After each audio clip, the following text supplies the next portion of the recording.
Walter Hayes had everything: wealth, status, and a name that once echoed through Denver's financial circles. But after losing his only son, he lived in quiet exile, nursing a heart hollowed by regret. One stormy afternoon, a downpour forced him into a homeless shelter, a place far from the world he once ruled. There, an 8-year-old girl handed him a napkin with a child's drawing. An old man holding hands with a little girl. "You look like someone from my dreams," she said softly. That moment unraveled his past. Her name was Lily. Her mother, Claire Hayes, his late son's former love. The truth hit like thunder. Lily wasn't just any child. She was his granddaughter. Now, as Walter steps back into a life he abandoned, questions begin to rise. Can a man make peace with the family he once rejected? Will pride steal another generation from him? Or will love rewrite everything he thought was lost? Stay with us for a story of rediscovery, redemption, and the unbreakable bond between a grandfather and the granddaughter he never knew. Subscribe now and don't miss more powerful, heartwarming stories that speak to the soul. The rain came down in thick sheets, painting the Denver skyline in shades of gray and sorrow. Most people sought shelter in cafes or under awnings, shielding themselves from the cold slap of October's fury. But Walter Hayes didn't flinch. He stood at the edge of the sidewalk, collar soaked, eyes fixed on the red brick building across the street. A small sign above the entrance read, "Hope Haven Shelter." He hadn't intended to stop here. He hadn't intended to walk at all. But something about the silence inside his penthouse had driven him out. Something about the silence in his heart had made the storm outside feel like less of a threat. Inside, the shelter buzzed softly with murmured voices, the shuffle of damp coats, and the faint clatter of soup bowls being washed. Walter hesitated at the door, his cashmere coat now dripping water onto the tile floor. A young volunteer with a kind smile greeted him. "Sir, are you here to volunteer or to get out of the rain?" Walter blinked. The question shouldn't have stung, but it did. Once he was the man who built towers, who sat at the head of boardrooms while entire markets bent around his decisions. Now, he looked like a lost grandfather with no place to be. He cleared his throat. "Just waiting for the rain to let up." The young man nodded. "You can wait over there." He gestured to a small bench near the window, where a few children were drawing with donated crayons and napkins. Walter sat, silently adjusting the sleeves of his now wrinkled coat. He could feel the curious eyes of the children, but none approached, except one. A little girl, maybe 8, with a mop of honey-brown curls and scuffed sneakers, stepped up to him with wide, searching eyes. She held out a crumpled napkin with something drawn in bright pink crayon. "This is you," she said cheerfully. "That's me." Her finger pointed to 2 stick figures, one tall with gray hair, the other smaller with curly lines for hair. They were holding hands beneath a big, smiling sun. Walter blinked in surprise. "You drew this just now?" She nodded proudly. "I dream about this picture a lot. My mom says dreams are messages. Maybe this means something." He studied the drawing again, a knot forming in his chest. "What's your name?" "Lily," she said with a gap-toothed smile. "Lily Claire Hayes." His hands froze. "Hayes?" he repeated, heart stumbling over the syllables. "Yup. My mom says our name used to mean something," she said innocently, twirling a frayed ribbon around her finger. "Do you know it?" Walter swallowed hard, his pulse roaring in his ears. Hayes, his son's name, his blood. The girl looked at him curiously. "Are you okay, mister?" He forced a smile, though his lips trembled. "I think I might be." Lily sat beside him without asking, holding the damp hem of her oversized sweater close to her legs. "My mom used to live in the Easton Apartments, but then my grandpa got sick and we had to move here." Walter turned to her, his throat tight. "Your grandpa?" She nodded. "Well..." Not really. But I call him Grandpa Jim. He helps Mom sometimes. I never met my real grandpa. She said he didn't want us." That sentence felt like a knife, slow and quiet as it slipped between his ribs. "Your mom's name," Walter began gently. "Is it Claire?" "Claire Hayes," Lily answered with a shrug. "She says she used to work in an office downtown before everything got expensive and people stopped hiring moms." The storm outside raged on, but Walter no longer noticed the cold. Inside his chest, a memory was stirring.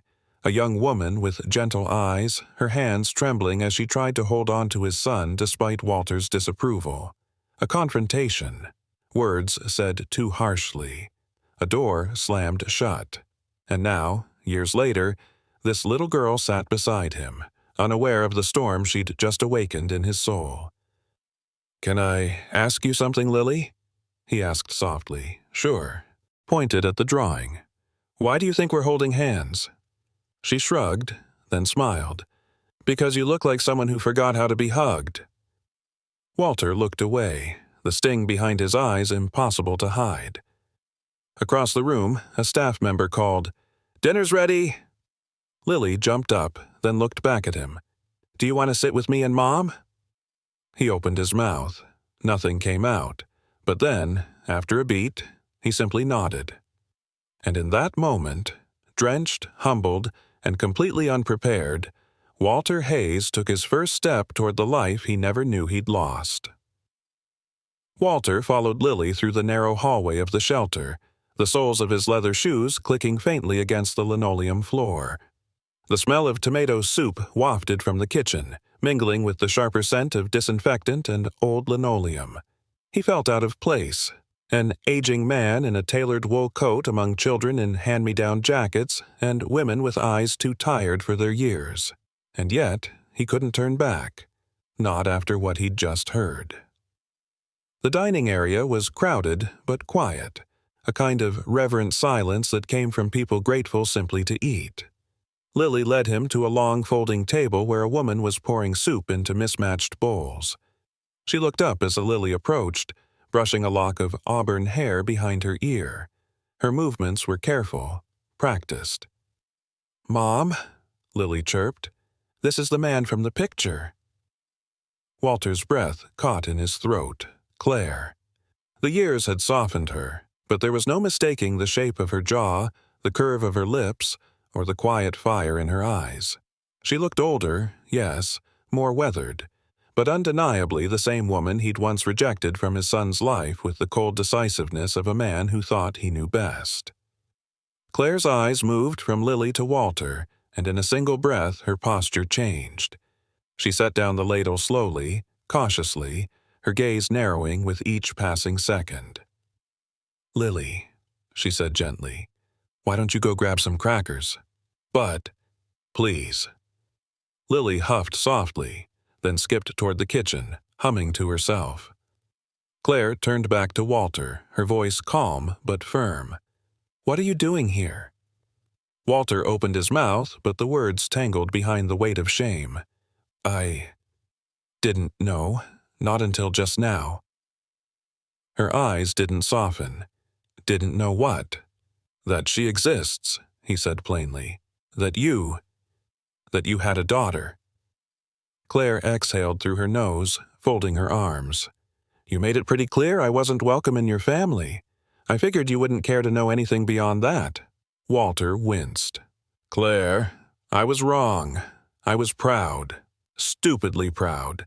Her lips twitched, not quite a smile. "That much, at least, hasn't changed." He couldn't argue. "Is she—" His voice cracked. "Is she really—" "My granddaughter?" Claire nodded. "Yes, your son's. I found out I was pregnant after he died. I tried to reach out. I left messages, letters. But you changed your number, moved offices. I got the message." Walter sat down slowly at the table, feeling his chest tighten with every word. "I didn't know. If I had, I never would have— Claire, I never meant to." He trailed off. How could he explain to her what had driven him then? The fear of losing control. the desire to preserve his legacy, the belief that only people of a certain background were worthy of his son. She studied him in silence before sitting down across from him. Her voice, when she spoke again, was quieter. "I never asked for your help. I just wanted to raise Lily with dignity. But life doesn't always cooperate." Walter's eyes drifted toward the kitchen. "She's incredible. So open. So full of light." Claire smiled despite herself. "She gets that from her dad." He hesitated. "You named her Lily Claire Hayes?" Claire tilted her head. "You disowned your son, but I didn't. I wanted her to carry his name, even if the world never recognized it." The shame came crashing in again. Walter bowed his head. "And all this time I thought I'd lost everything when he died, but there was a part of him still alive, and I didn't even try to see it." Claire's voice softened. "You didn't want to." He nodded slowly. "You're right." Lily returned then, proudly holding a stack of saltine crackers and a juice box. She slid onto the bench beside Claire and leaned against her shoulder. "Can Mr. Walter eat with us?" Claire hesitated, then looked across the table. "That's up to him." Walter met Lily's bright eyes and smiled. "I'd like that." They ate together quietly, three people bound by blood and broken time, beginning to stitch together a conversation with each spoonful. Walter listened more than he spoke, and for the first time in years, he felt something inside him start to thaw. Later, as they stood to leave, Lily tugged at his sleeve. "Will you come back tomorrow?" Walter knelt, eye level with her. "Would you want me to?" She nodded eagerly. "You make the room feel warm." Walter blinked hard, placing a hand gently on her shoulder. "Then I'll be here." As he walked back into the rainy evening, Walter Hayes no longer felt like a man escaping the cold. He felt like a man being called home. Walter returned the next morning, just as the first hints of sun spilled across the shelter's windows. He carried 2 steaming paper bags of breakfast from a nearby bakery. Warm croissants, orange juice, and cinnamon rolls that reminded him of Sunday mornings long ago, when his son was still a boy. Back then, he'd worked half the weekend, but he always brought back breakfast.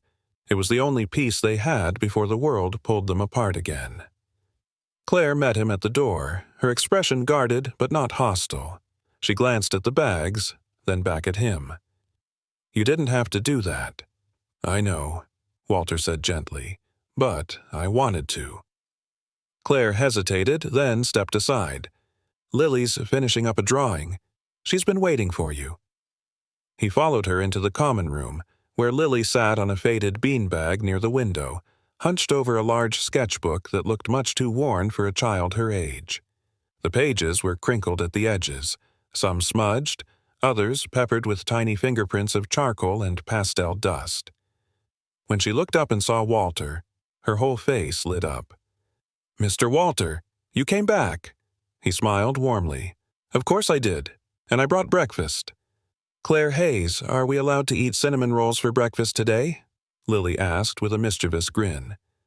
Claire shook her head, exasperated but smiling. "Only if you share." They sat at a low table meant for toddlers, awkwardly hunched but united around sticky icing and fresh bread. Claire poured orange juice into mismatched plastic cups while Lily opened her sketchbook again and slid it toward Walter. "I drew something for you." He wiped his fingers and leaned in. The page showed a picture of 3 people, one tall man with a gray beard, one smiling woman with auburn hair, and a little girl between them holding both their hands. "That's us," Lily said proudly. "I dreamed about it again." Walter's throat closed. He couldn't speak. Claire glanced at the image, her expression unreadable. "She's been dreaming about you for months," she said quietly. "At first, I thought it was just the imagination of a child missing something she never had. But the details she knew. It's hard to explain." "She said I looked like someone from her dreams," Walter murmured, touching the sketch lightly. "It didn't make sense until now." Lily nodded solemnly. "It's always the same feeling, like I'm safe, like I know you." Walter turned to Claire. "I need to ask, how did this happen? How did you end up here?" Claire sighed and leaned back in her chair. "After Marcus died, I tried to hold it together. I was working 2 jobs, keeping us in a decent apartment, but when I got sick for a few weeks, just the flu, I lost 1 job. Then the other followed. Rent stacked up. We moved in with a friend, but that didn't last. I came here when we had nowhere else." Walter closed his eyes, pained. "You shouldn't have had to go through that alone." "I didn't have a choice," she replied flatly. "You made it clear I wasn't part of your world." "I was wrong," Walter whispered. "I thought I was protecting my son. I didn't realize I was destroying everything he loved."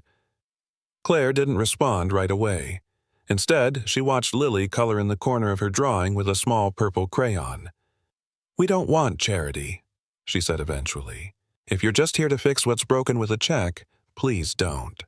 "I'm not here with a check," Walter said, his voice low but unwavering.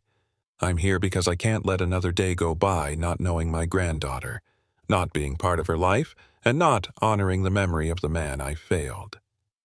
Claire looked at him, really looked at him this time. There was skepticism in her eyes, but also the faintest flicker of something softer. Maybe not forgiveness, but perhaps a willingness to try.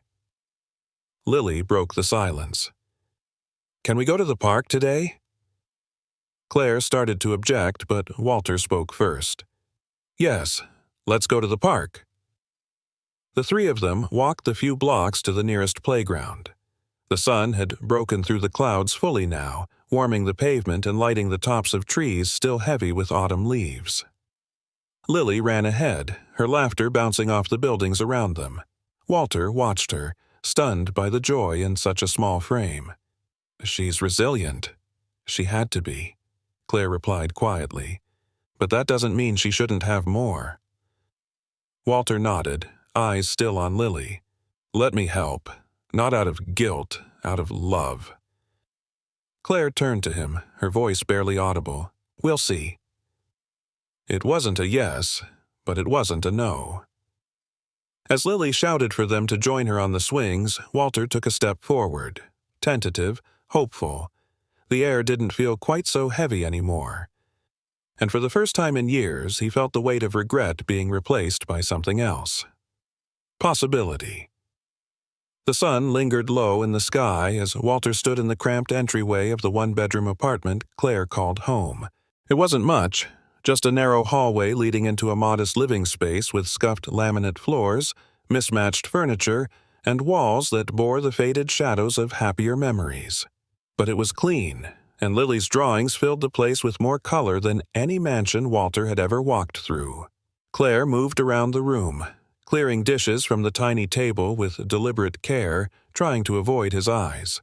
The silence between them was thick, almost unbearable. Walter finally spoke, his voice quiet but steady. "I never thought I'd stand in your home. I didn't even know it existed." Claire gave a hollow laugh. "That's because you never asked." He winced, but nodded. "I didn't. I pushed Marcus too hard. I told him—" His voice caught, but he forced it through. "I told him she wasn't good enough." Claire turned toward him slowly. "And he believed you." The air felt too still after that. For a moment, they just stood in it, surrounded by everything unsaid. Claire wiped her hands on a towel. "Why now, Walter? Why show up after all these years?" He looked around the apartment.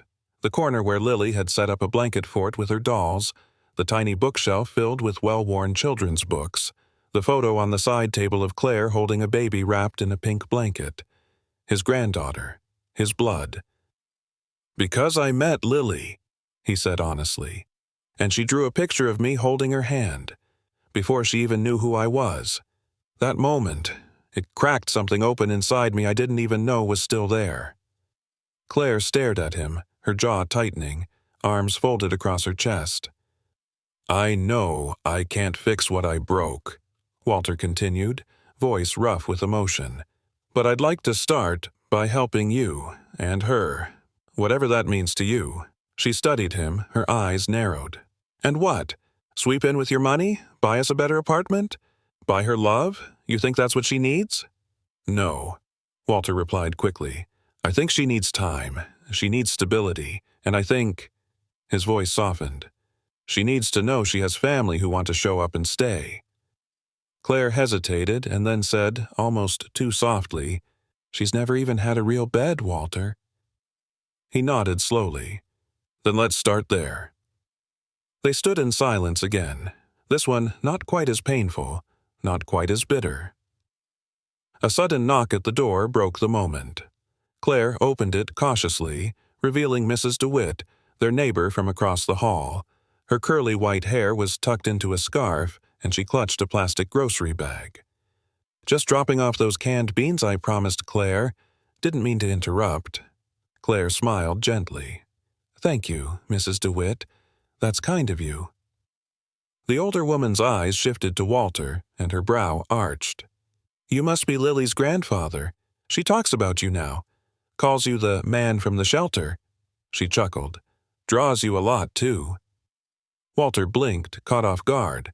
She does? Oh, yes, all the time. Says she dreams of you sitting at a piano. Claire glanced at Walter, and her expression shifted subtly. That's strange. Marcus used to say Lily must have inherited his dad's musical ear. Even when she was little, she'd tap rhythms on the floor like it meant something. Walter swallowed hard. I taught Marcus to play. We had an old upright in the den when he was growing up. Something shifted between them then, a softening, the kind of shared memory that didn't need words to matter. Mrs. DeWitt offered a polite goodbye and stepped out. Claire turned back into the apartment, then paused. I still have some of Marcus's things, she said suddenly, in a box under the bed.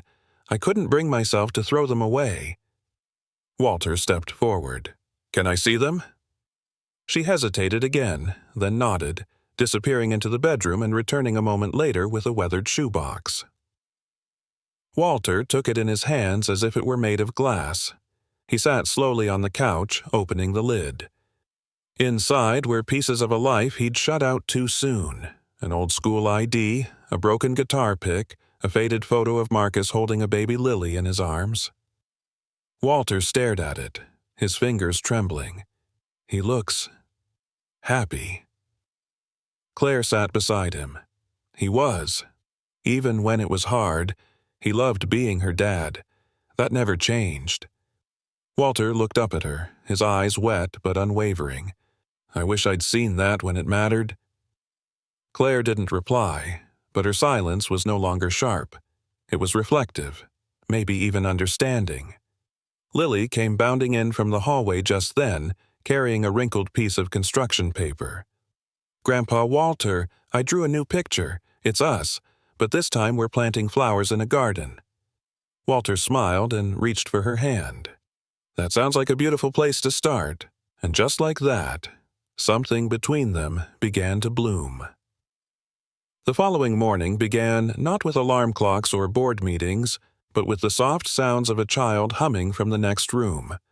Walter sat at the small, worn dining table with a cup of black coffee growing cold in his hands. Across from him, Claire moved silently around the tiny kitchenette, her expression unreadable. Lily, still in her pink pajamas, padded into the room holding a doll missing one shoe and immediately climbed into Walter's lap. You promised to help me read the bunny book today, she reminded him, her voice still thick with sleep. Walter smiled gently. I did, and I meant it. Claire raised an eyebrow from across the kitchen. You read children's books now? Walter didn't look away from Lily as he replied, I'm learning. Claire handed Lily a bowl of cereal and joined them at the table, placing it in front of her daughter. It's Saturday. We usually go to the park if the weather's nice. Lily looked between them with hopeful eyes. Can Grandpa come? Claire hesitated just long enough for Walter to notice. Then she nodded. If he wants to.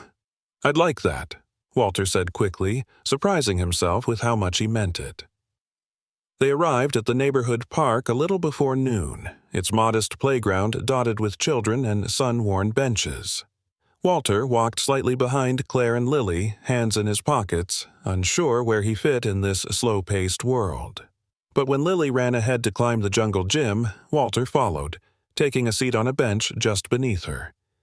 "She's strong," he said, watching her scale the ladder with ease. Claire stood beside the bench, arms crossed but less guarded than before. She had to be. Walter looked up at her, his voice soft. "I admire you, Claire. You did all of this on your own." She gave a half shrug, eyes on her daughter. "It wasn't what I planned, but you don't really get to plan life. You just adapt." Walter looked down at his hands, still marked with the soft tremble of age. "I spent years thinking I had everything because I had control. Wealth, property, employees who jumped when I spoke, but the one thing I didn't control, Marcus, I pushed him away." Claire's voice was quiet but clear. "He needed your approval. He just wanted you to see him." "I see him now," Walter whispered, "every time Lily smiles." Claire didn't respond, but she sat beside him on the bench, the space between them no longer brimming with tension. A silence settled that felt almost peaceful. Lily returned breathless, cheeks pink with exertion. "Can we get ice cream?" Claire started to respond, but Walter stood up first.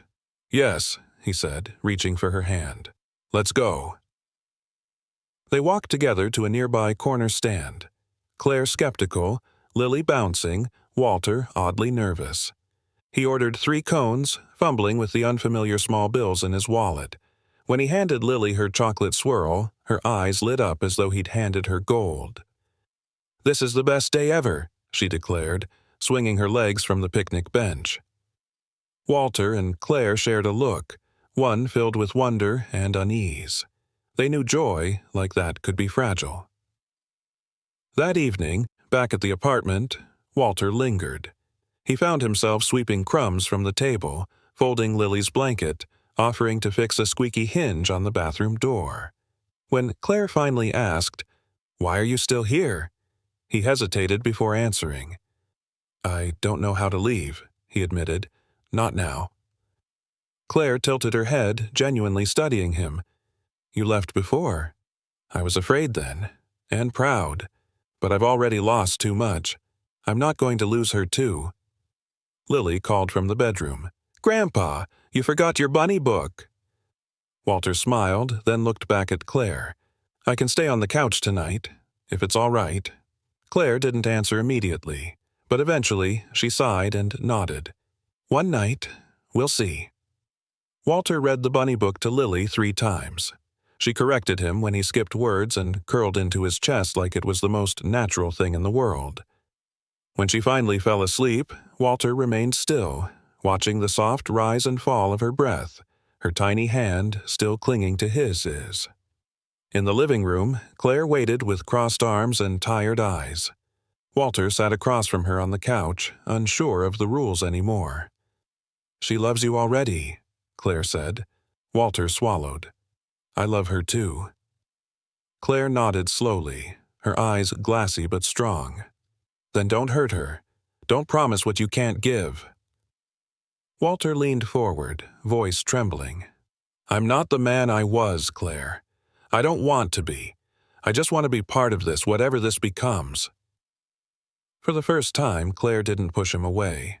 She sat beside him, quiet but not cold, and let him stay. Outside, the city carried on. Inside, something broken was beginning to mend.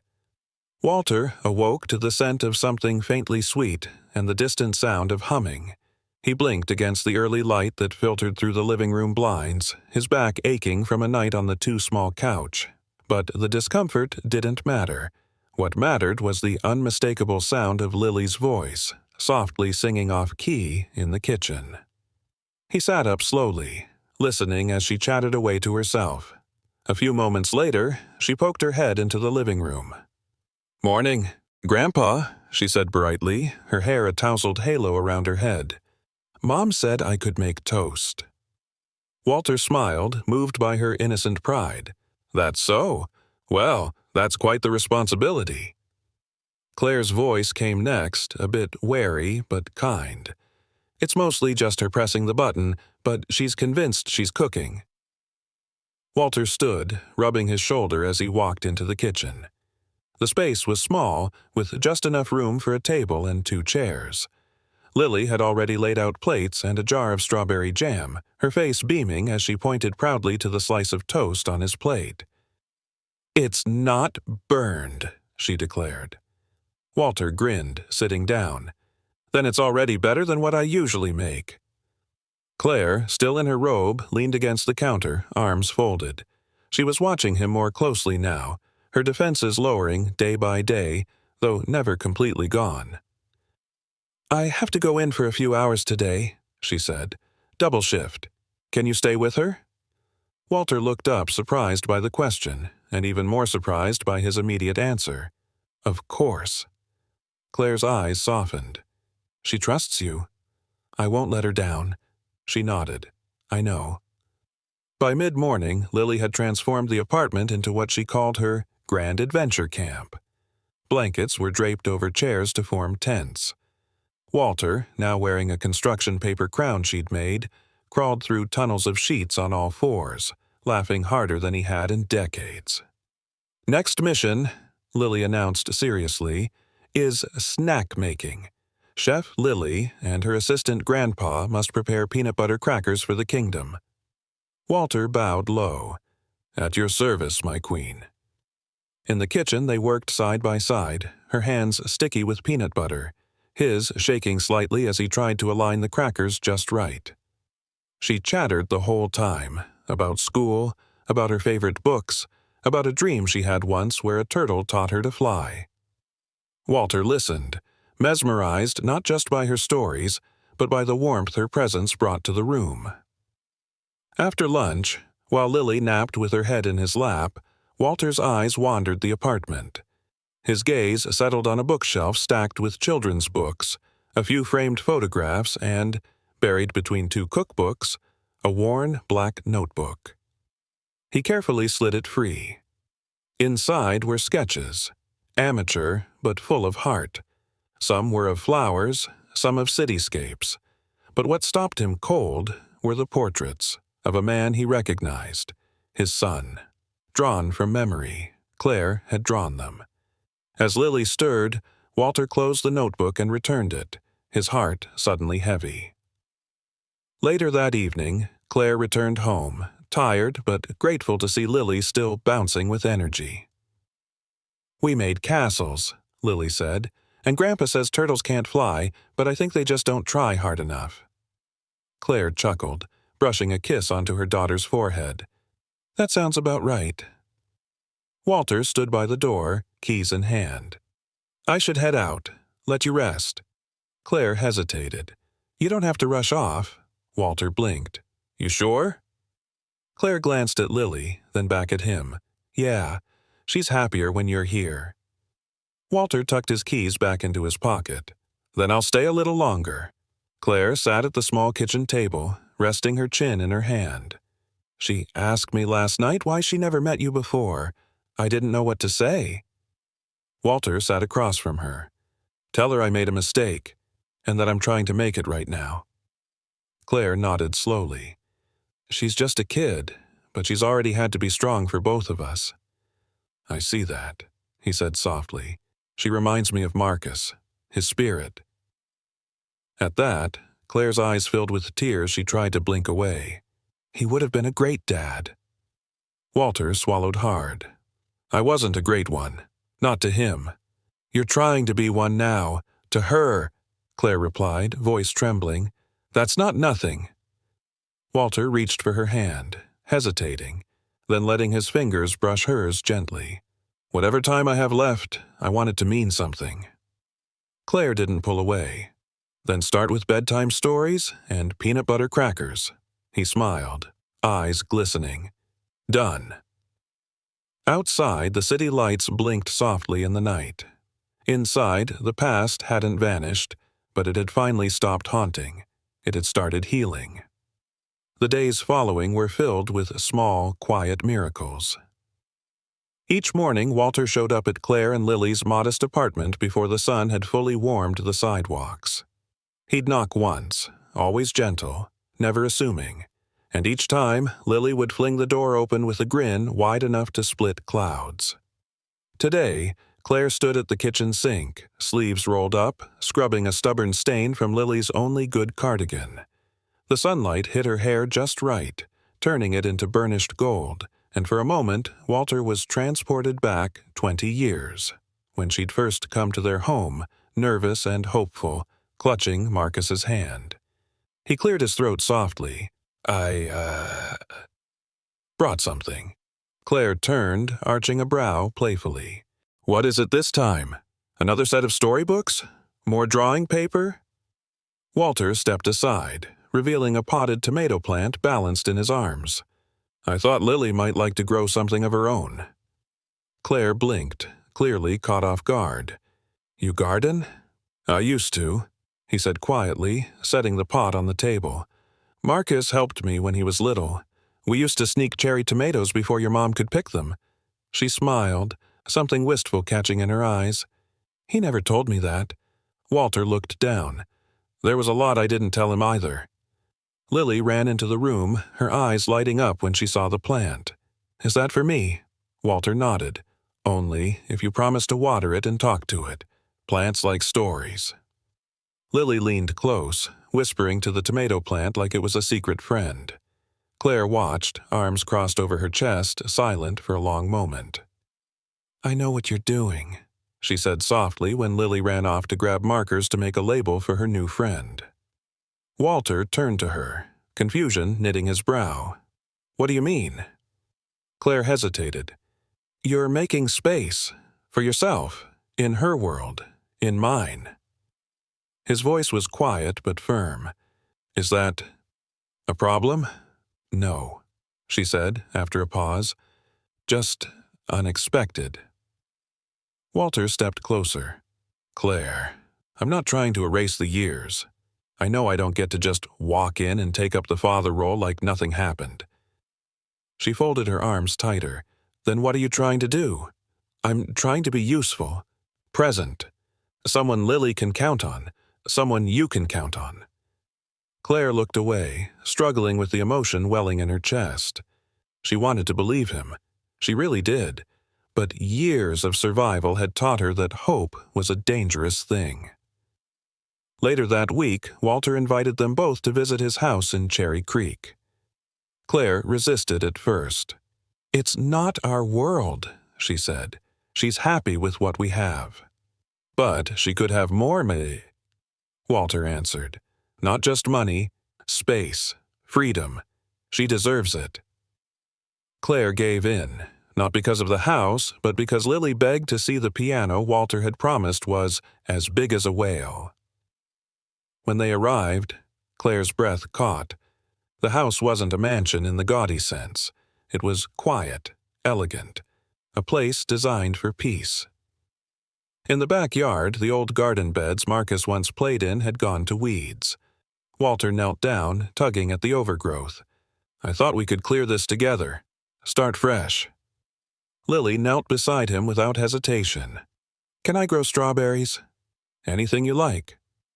Claire watched from the patio, arms wrapped around herself. Slowly, she sat beside them, pulling on a pair of gloves Walter had thoughtfully left out. By late afternoon, their hands were caked in dirt, and Lily had declared herself Queen of the Worms. They sat on the back steps, drinking lemonade. The silence between them was warm now, not strained. Claire finally spoke. You're good with her, better than I expected. Walter looked over, his expression earnest. She makes it easy. You've raised her with so much love. Claire looked down at her hands, scraped and tired. I tried. It was never supposed to be like this. I always thought someday Marcus would come back for us. Walter's throat tightened. I wish he could have. I wish I'd let him bring you home back then. Claire met his gaze, voice trembling. Why didn't you? Walter stared at the horizon. I was arrogant. I thought I was protecting him. From instability, but it was really just my pride, and I paid for it. She said nothing, but her eyes glistened with unspoken grief. I want to be better, Walter added. For you, for her. Claire exhaled. Then keep showing up. Don't disappear again. He nodded solemnly. I won't. That night, as Walter left, Lily clutched the tomato plant tightly to her chest, waving from the window. Walter looked back once, and in that moment he understood something painfully beautiful. You don't rebuild broken things with grand gestures. You rebuild them, tenderly, patiently. One morning, one meal, one garden at a time. The days that followed were filled with new rhythms. Shared breakfasts in Walter's sunny kitchen, early school drop-offs, and garden check-ins where Lily carefully narrated the progress of her tomato plant like it was royalty. For once, Claire breathed easier. The shadows of unpaid bills and cold eviction notices began to loosen their grip. Walter wasn't just keeping promises, he was rewriting history, one act of kindness at a time. But peace never lasts without a test.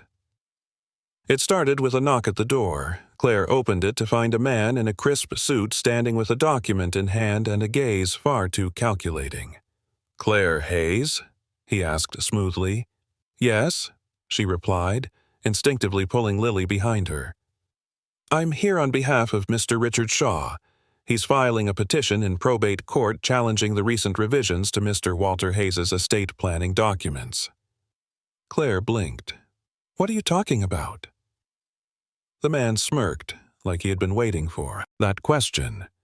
Mr. Shaw is Mr. Hayes's cousin. He claims the child, Lily, is not legally recognized as family and therefore should not be named as an heir. Claire's voice sharpened. She's his granddaughter. There's no birth certificate listing the father, no legal adoption. The law doesn't run on sentiment, Miss Hayes. Walter arrived just as the man was leaving. His face fell when he saw the envelope in Claire's hand. Richard's making his move, Walter said grimly.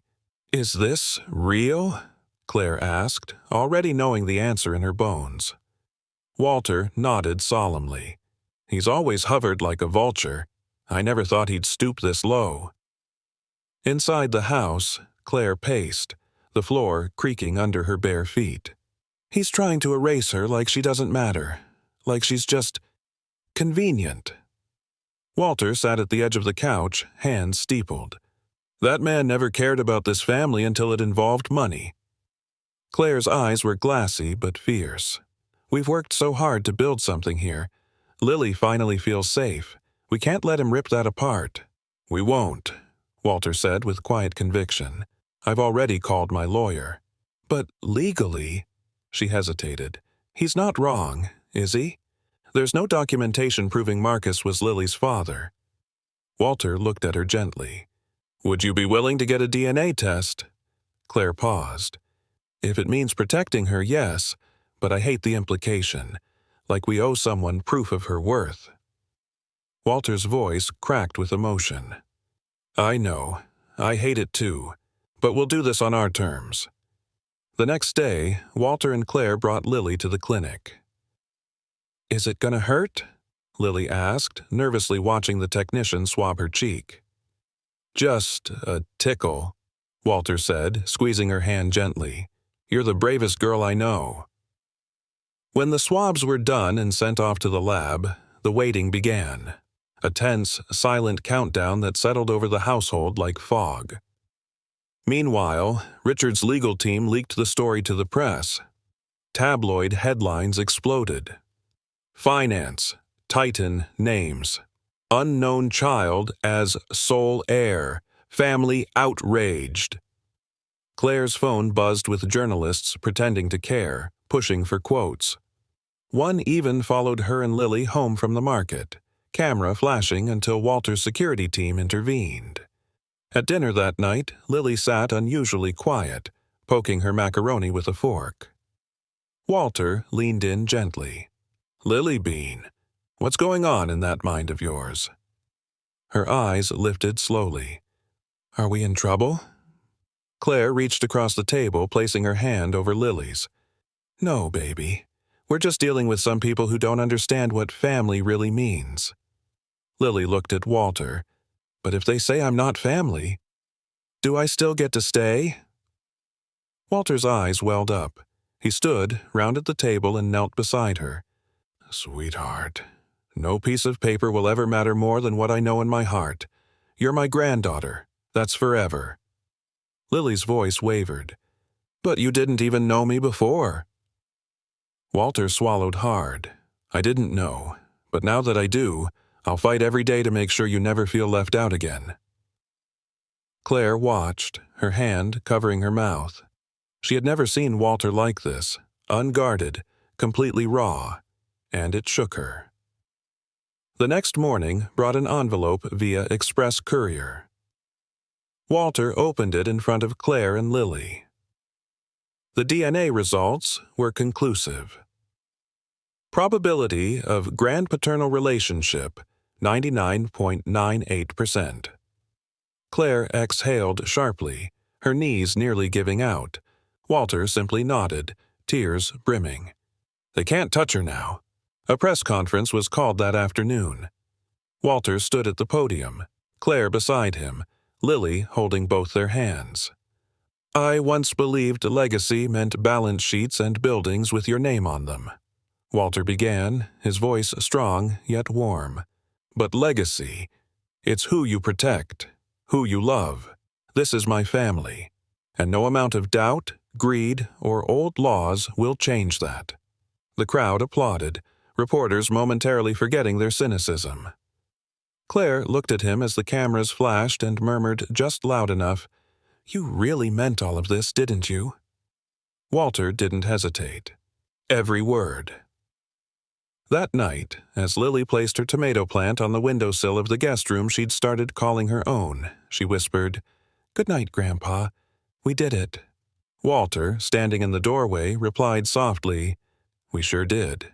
And for the first time in decades, the house felt like a home again. The press conference hadn't ended when the phone calls began. Walter's assistant, a no-nonsense woman named Ruth with decades under her belt, fielded them with the ferocity of a lioness. Major outlets wanted exclusives. Philanthropic groups wanted interviews. An unexpected wave of public admiration rolled in, turning Walter Hayes, once known for ruthless boardroom tactics, into a symbol of late-in-life redemption. But Walter wasn't interested in redemption. He only cared about Lily and Claire. That night, the three of them sat together on the living room floor, surrounded by photo albums Walter had dug out of storage, pictures of Marcus as a boy, drawings he'd made in second grade, goofy Halloween costumes, and a high school graduation smile that now felt like a ghost reaching back through time. Lily gently ran her finger over one photo. "Is this my dad?" Walter nodded, voice thick. "Yes, that's Marcus. He had your same grin." Claire didn't speak for a moment. Then, quietly, "He would have loved her. He always said he wanted a little girl." Walter turned to her, his voice low and trembling. "I wish I had listened more. I wish I had seen you for who you were instead of who I feared you might be." Claire's eyes glistened. "And I wish I hadn't disappeared when I did. I thought I was protecting her from rejection." They were two parents bound by the same regret, separated by silence, now bound again by a child who never asked for anything but love. The following week, Walter's estate attorneys filed updated documentation, naming Lily Hayes as his sole heir and revoking any previous claims. It wasn't a stunt or gesture, it was protection.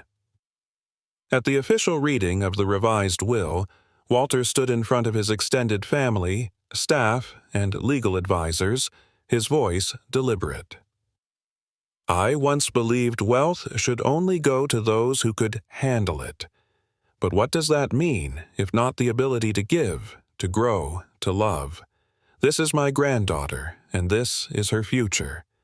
I failed my son. I will not fail her." Richard Shaw, dressed in a pretentious navy suit that screamed entitlement, stood up mid-sentence.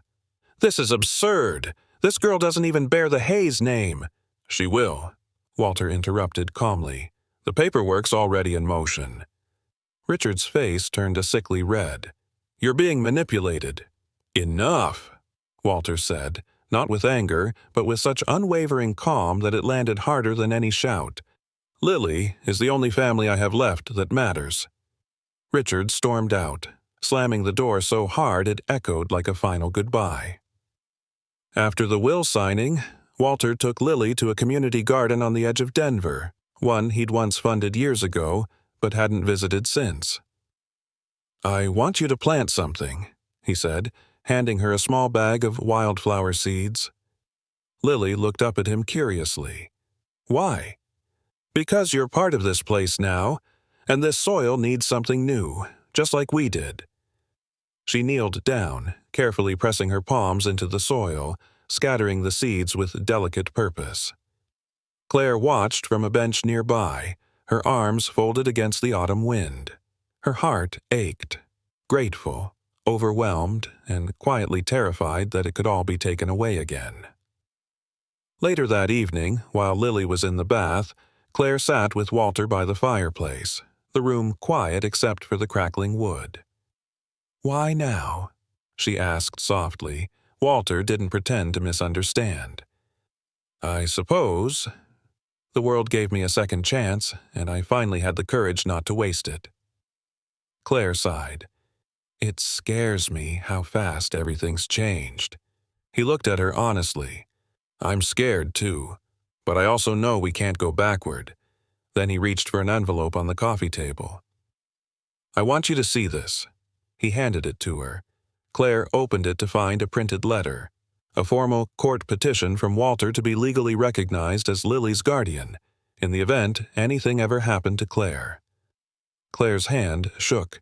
"You didn't have to." "I wanted to," he said quietly. "Not to take her from you. Never. But to make sure she never ends up lost again. I want her protected. Always." Claire looked at him for a long time before answering. "Then let's do this together." From the hallway, Lily peeked around the corner with wet hair and pajama sleeves too long for her arms.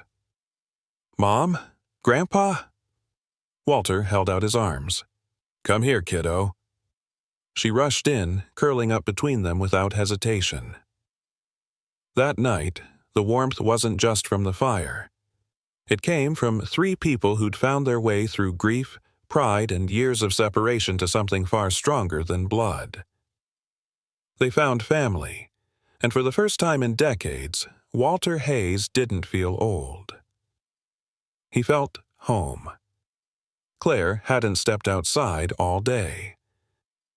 The house felt quieter than usual, though Lily's giggles from the backyard filtered through the open window.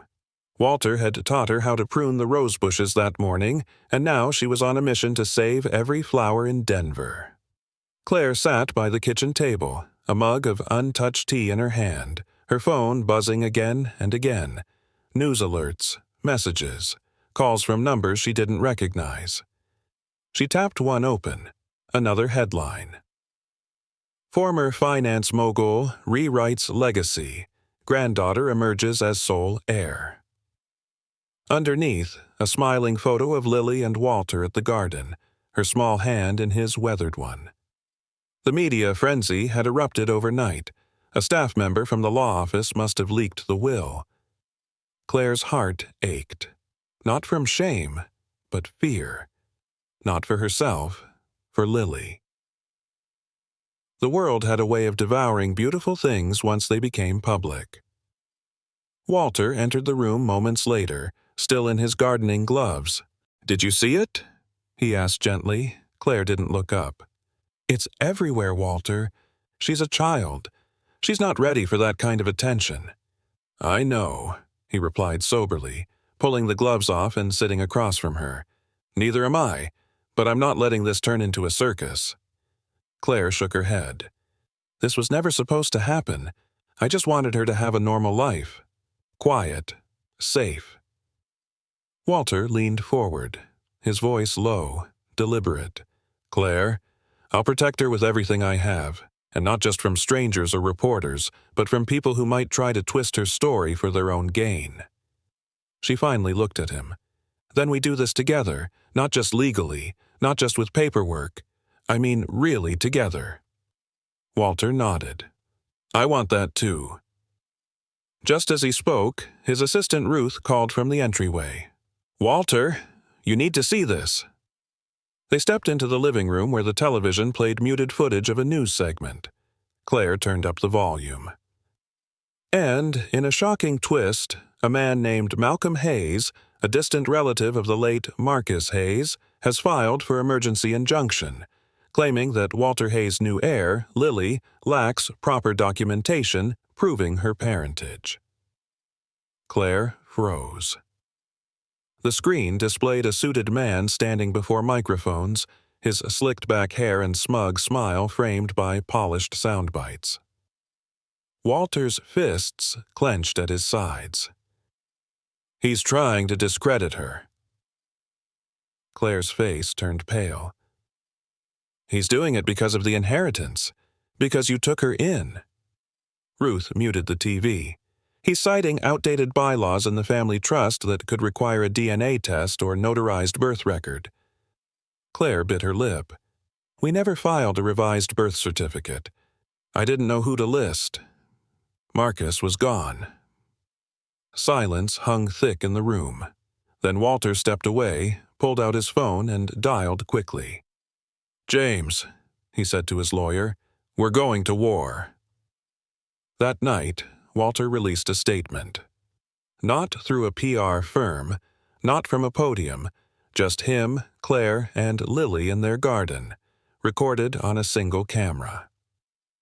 Walter stood behind his granddaughter as she watered the flowers, his hand resting gently on her shoulder. "My name is Walter Hayes. Many of you know me from business, some from headlines, but I want you to meet the part of me you've never seen. My granddaughter, Lily." Lily looked up, shy but smiling. Claire stood beside the camera, holding her breath. "I spent my life building things," Walter continued. "Companies, wealth, control. But none of those things held me at night. None of them smiled at me in the morning. None of them gave me a second chance to be human." He knelt beside Lily. "She is my family, and no amount of paper, politics, or old money rules will change that." Then Lily added, barely above a whisper, "I'm just happy he came." The video went viral in hours. Celebrities shared it. Strangers wrote open letters. Lily's simple words, "I'm just happy he came," became a trending phrase across platforms. And something shifted. The media tide turned. Malcolm Hayes, once confident in his maneuvering, now found himself inundated with backlash. Reporters unearthed shady financial dealings from his past. A growing number of people began seeing Lily not as a threat to a fortune, but as a child who'd restored a man's soul. The next day, Walter walked into the kitchen holding a court order. "The injunction's dropped," he said, exhaling deeply. "They're not pursuing custody or inheritance challenges." Claire closed her eyes in relief. "So it's over?" "No," he said quietly. "It's just beginning." Outside, Lily played with a hand-drawn kite, running barefoot across the grass. Walter watched her, then whispered, "Now, we build something that lasts." The old Hayes estate had stood untouched for years. Its wrought iron gates groaned open under Walter's careful grip as he stepped through with Lily at his side. Claire followed slowly, carrying a small box of family keepsakes, a photo album, Lily's favorite books, and the old watercolor set Claire had salvaged from her youth. The estate hadn't felt like a home in decades. But something had shifted. Now, it didn't just echo with loss, it held the quiet potential for something new. Walter glanced down at Lily as she paused on the flagstone path. "Is this where you used to live, Grandpa?" she asked, her eyes wide with wonder and uncertainty. He nodded gently. Yes, sweet pea.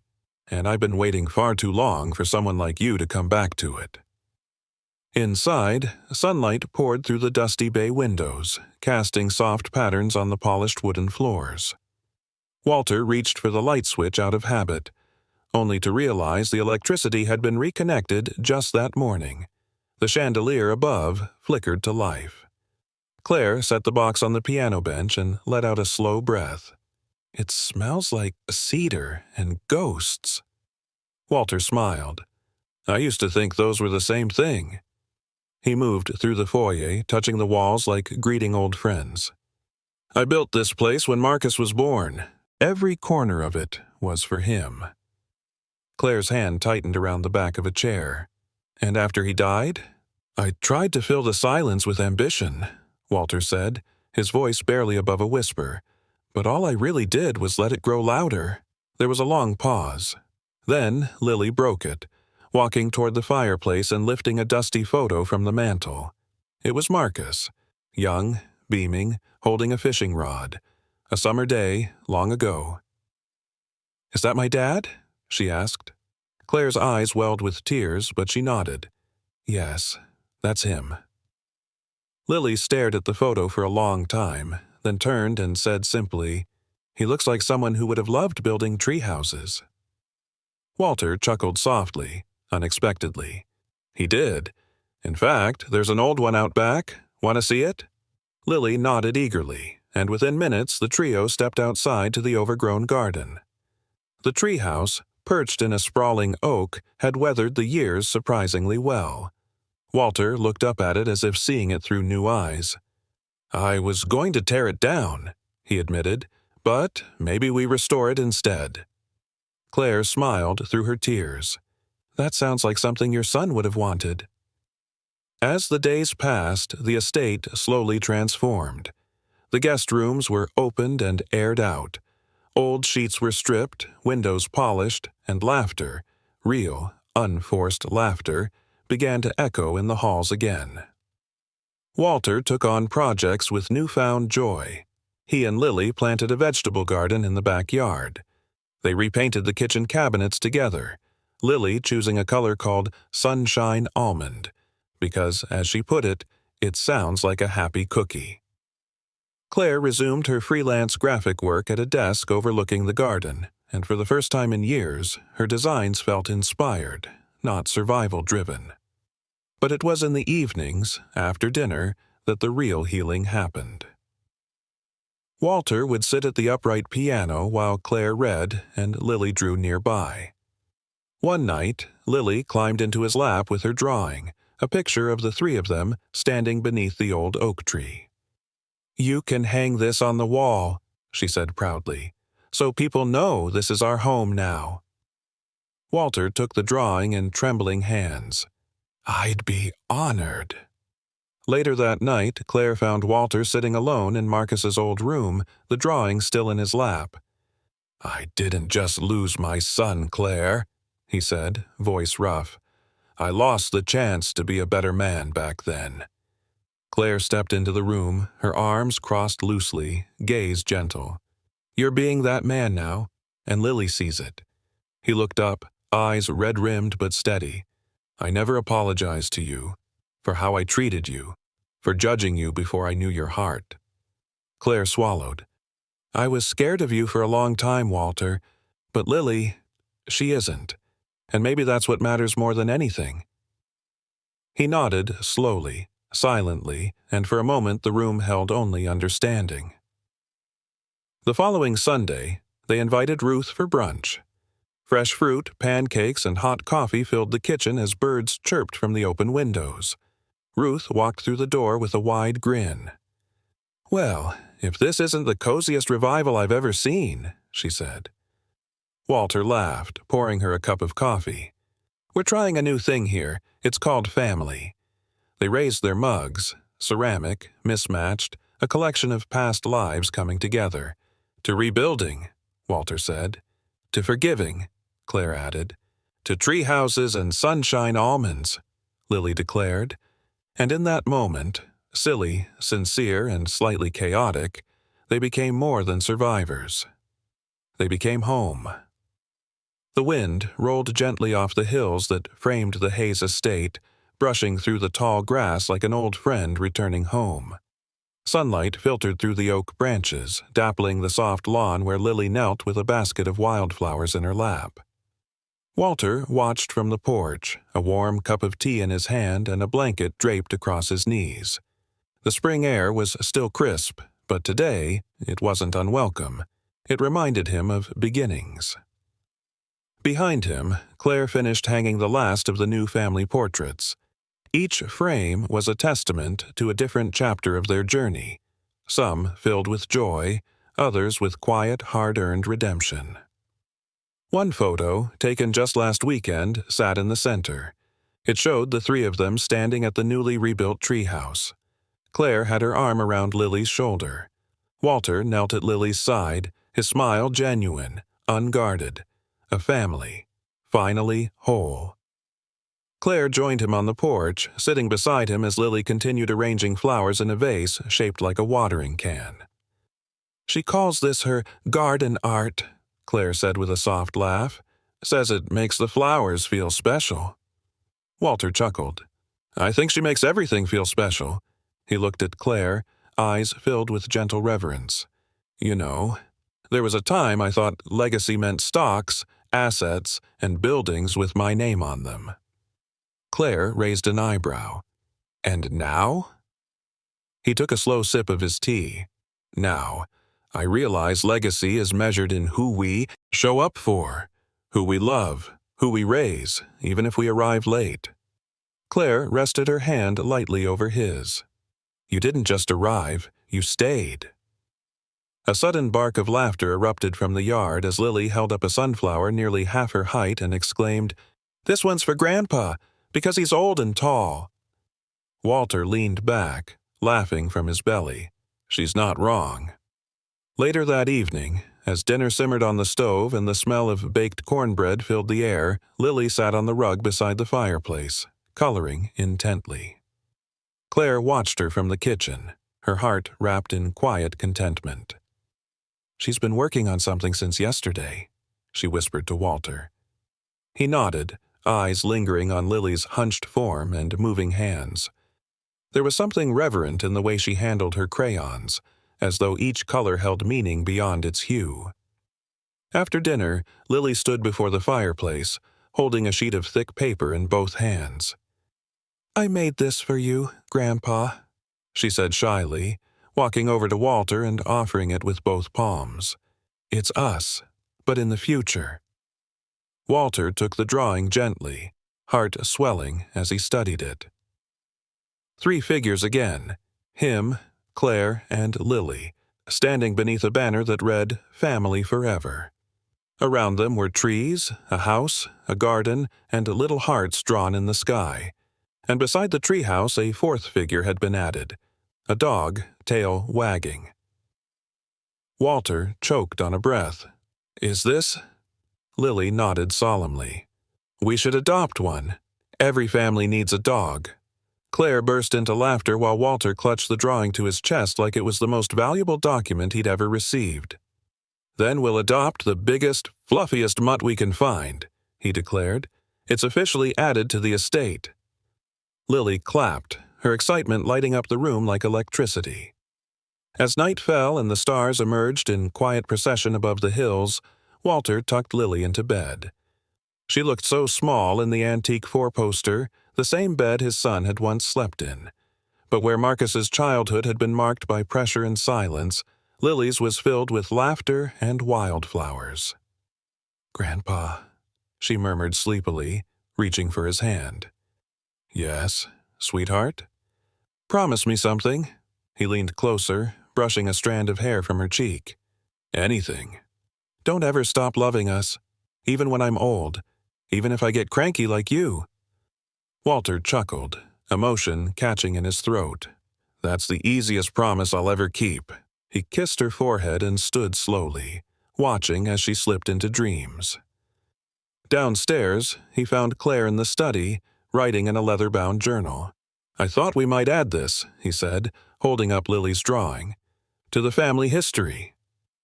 Claire took it carefully, eyes soft. It deserves to be the cover. They framed it the next morning. It now sits above the fireplace, just beneath the portrait of Marcus, who smiles down in quiet pride, and beside it, in a carved wooden frame, hangs a new quote, one Walter had penned himself. "I once thought fortune meant building empires. But love, true, messy, unconditional love, is the only legacy that ever mattered." The world may never know Walter Hayes the way the markets did. But within those walls, beneath the oak tree, and in the garden of sunshine almonds and second chances, his truest fortune bloomed. A little girl's drawing, a second shot at family, and a promise that this time he wouldn't walk away.